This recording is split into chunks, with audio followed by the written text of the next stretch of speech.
Excedentes de la venta de recursos no renovables. De inmediato el asambleísta Esteban Melo. A todos los ecuatorianos en el país y en el mundo que están viviendo momentos realmente difíciles y que han sido afectados por el COVID-19.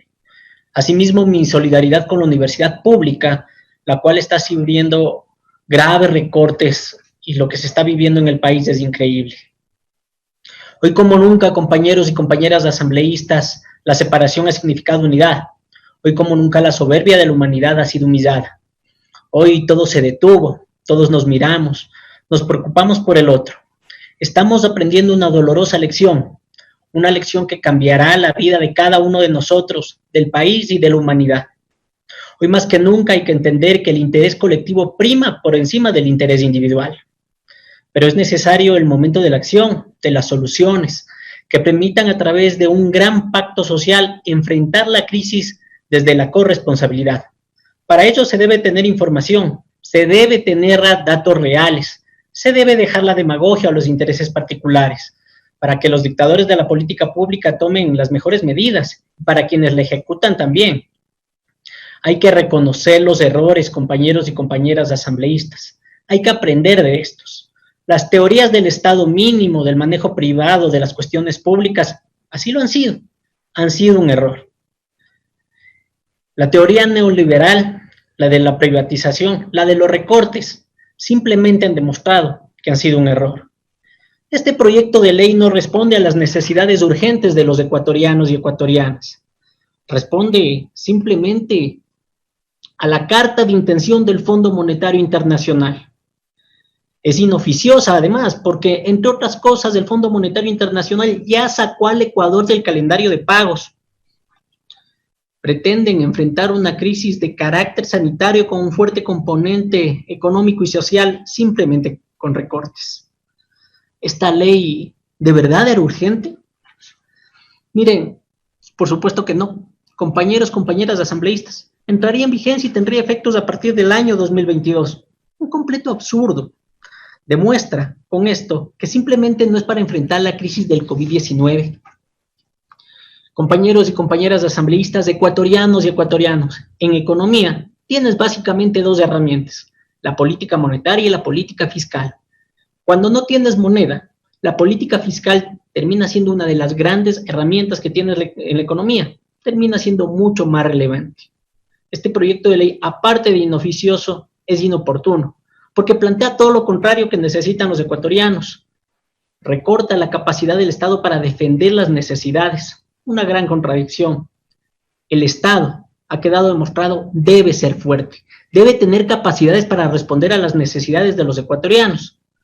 No esperar la voluntad de un niño rico, no esperar simplemente que alguien tenga pena y empiece a querer ayudar a los demás. El Ecuador enfrenta una crisis no convencional, una crisis de liquidez interna porque se ha roto la cadena de pagos entre los productores y los consumidores. Una crisis de liquidez externa, porque simplemente nuestras exportaciones han caído, en especial el petróleo. Se necesita liquidez. No se necesita que se limite una posible inversión del Estado a un 5%. ¿Cuál es el efecto económico de esto, compañeros y compañeras asambleístas? El primero, la incertidumbre, porque mientras todos los países están buscando salir adelante con inyecciones desde el Estado, el Ecuador lo que plantea para el año 2022 solo es una ligera certeza, que sería que se vivirá recortes y se vivirá despidos. El día 1 de mayo, muchos de ustedes, compañeros, compañeras asambleístas, felicitaban a los trabajadores. Sin embargo, lo que se producían eran despidos, y lo que se plantea es poder despedir libremente. Este proyecto de ley es inconstitucional.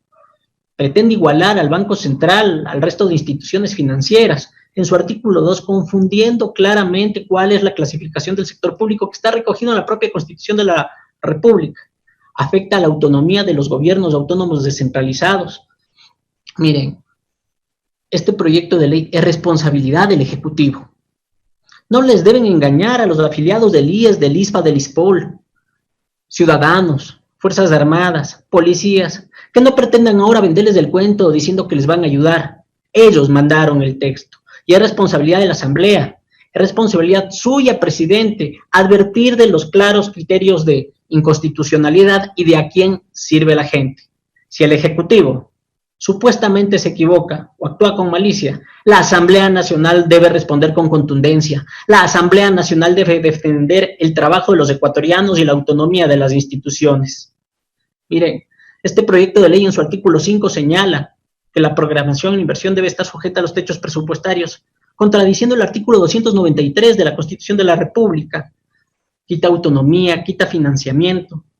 Pretende incluso en su artículo 41 que las transferencias de los gobiernos autónomos descentralizados se suspendan si no se cumplen los criterios, y ahí simplemente lo que sufre es la gente, compañeros y compañeras asambleístas. Miren, yo soy quiteño, pero pienso en la patria, y estaría sumamente preocupado desde las provincias al ver este modelo que es centralista e ineficiente. Lo que plantea es una planificación de arriba a abajo, de los señoritos, ya, hacia el pueblo. En ese tipo de planificación se pierde directamente información. Compañeros, compañeras asambleístas, este proyecto de ley deberíamos rechazarlo. Pero si finalmente va hacia adelante, lo que debería hacer es modificar el artículo 40 del de la Ley de Fomento Productivo para que el Banco Central pueda financiar, sí, pueda financiar al Estado, a las necesidades de los ecuatorianos. Yo he escuchado a compañeros asambleístas que hablan y defienden los recursos del Banco Central. Y claro, lo que no quieren es que se utilice para la gente, pero se quedan muy callados cuando los recursos del Banco Central fueron utilizados para rescatar a bancos. Ahora lo que se trata, a diferencia de las otras crisis, como la de 1999, es de rescatar a la gente. Mis compañeros asambleístas, el artículo 38 debería ser modificado en el sentido de que cambie el artículo 124 del Código de Planificación y Finanzas Públicas para que el Estado ecuatoriano pueda acceder a las reservas internacionales y para poderlos utilizar aquí en el Ecuador. Hay pretensiones de que se prohíba cualquier mecanismo de financiación monetaria por parte del Banco Central o por parte del Instituto Ecuatoriano de Seguridad Social. Lo que pretenden es que los recursos del IES, por ejemplo, se vayan fuera a recibir minucias, a recibir miserias, cuando podrían implementarse aquí, cuidando la masa monetaria del Ecuador. Compañeros, compañeras asambleístas, ¿cuán eficientes han sido los fonditos que se crearon? En este proyecto de ley se pretende crear fondos de estabilización fiscal y de cobertura de riesgos petroleros. Queda más que claro que con los precios del barril de petróleo como están, es absolutamente innecesario crear ese fondo. Segundo, el de estabilización fiscal, ¿para qué? Para tener guardada la plata. Muchos han dicho, no, es que lo mejor, imagínense el país que tendríamos teniendo esos fondos. Ya lo vivimos, compañeros y compañeras asambleístas, ya lo vivió el pueblo ecuatoriano. Fue el país de las barcazas, de los apagones, donde no había hospitales, donde no había carreteras, donde no había la más mínima capacidad del Estado para responder a las necesidades de los ecuatorianos. Yo les planteo el mismo escenario, donde tuviésemos fondos. En ese momento se podrían construir los hospitales o simplemente tendrían guardada la plata para defender a los multilaterales. Pretenden hacerse los responsables y decir que van a ordenar las finanzas públicas. Yo les quiero recordar que este país, cuando asumió el gobierno de Lenín Moreno, tenía un riesgo país de 620 puntos y llegamos a superar los 6,000 puntos con el gobierno de Moreno. Así de responsables son.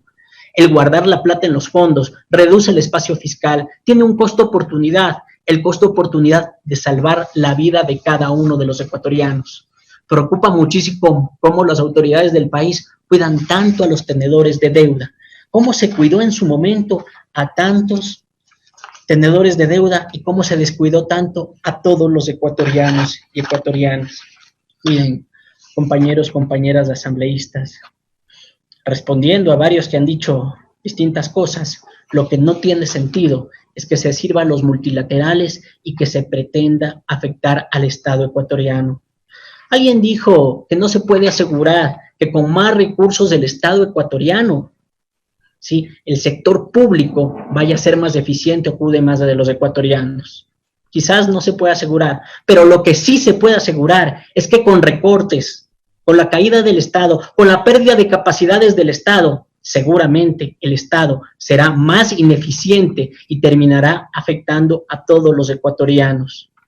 Compañeros, compañeras asambleístas, este texto es responsabilidad del Ejecutivo, no de la Asamblea Nacional. Pero si la Asamblea Nacional permite pasar este texto, será responsabilidad primero del presidente de la Asamblea y del resto de los asambleístas que voten a favor de afectar la autonomía del IES, del ISFA, del ISPOL. Supuestos errores de redacción, para nada. Tiene una clara intencionalidad. Miren, compañeros asambleístas, hablan de que ha habido capacidades para cambiar el 15% del presupuesto. Yo le pregunto a ese asambleísta que hizo tal afirmación, ¿qué irresponsable es? Y le pregunto y le cuestiono, dígame un solo año en el cual el presupuesto general del Estado haya cambiado tanto. ¿Cómo se puede decir también, compañeros y compañeras asambleístas, que la salida de divisas no afecta a la dolarización? Por Dios, el gran problema que tiene la economía ecuatoriana, el talón de Aquiles, es la balanza de pagos, compañeras asambleístas. El ministro que más ha endeudado en el Ecuador se llama Richard Martínez. Los datos que presentaron están ahí y lo dicen. Compañeras asambleístas, este proyecto de ley debe ser rechazado y debemos tomar medidas en el otro proyecto de ley que tiene la Asamblea Nacional. Todas las medidas que tomemos el día de hoy será el dolor que evitemos a los ecuatorianos en el futuro. Muchísimas gracias. Usted, asambleísta Melo. Tiene la palabra la asambleísta Lira Villalba. Acabamos de escuchar al asambleísta Esteban Melo, representante de las ecuatorianas y ecuatorianos residentes en el exterior por la Revolución